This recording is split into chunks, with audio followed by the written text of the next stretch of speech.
the amount of hashtags people talking about Cameroon is huge. What have you seen? And we thought it would be a good time to check in on this story. There have been some developments recently. The protests are mostly in the southwest and northwestern parts of Cameroon, where most people speak English. Now, the people there say they face discrimination from the French-speaking parts of the country to the extent that they struggle to find jobs, get legal justice, or even attend proper schools. Now, this marginalization goes back years, and as we mentioned, there have been regular protests for months now, but we're starting to see these demonstrations change from calls for reform to calls for independence.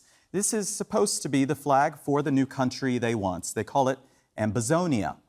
And as the separatist movement picks up steam, some of its members have been accused of violence. A bomb attack the other day in the main English-speaking city of Bamenda killed 3 policemen. This was on Thursday. Now, local security forces say it was carried out by separatists, but that hasn't been proven.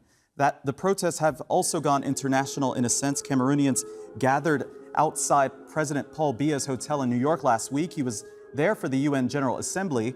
Protesters chanted that they want freedom. Now, the government says the accusations of marginalization are uncalled for. And despite months of protests, there haven't been any talks on the issue.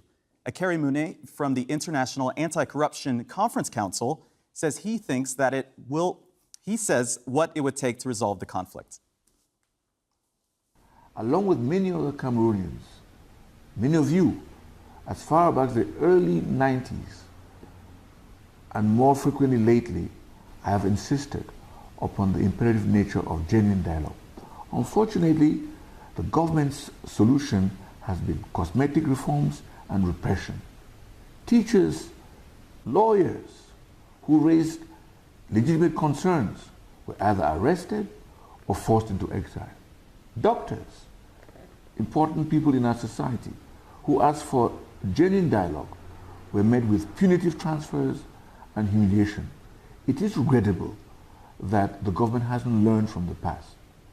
Now, there have been some concessions from the government. Last month, President Biya eased up on prosecuting some activists who had been arrested, but there's still a strong military presence in troubled areas and thousands of protesters on the streets.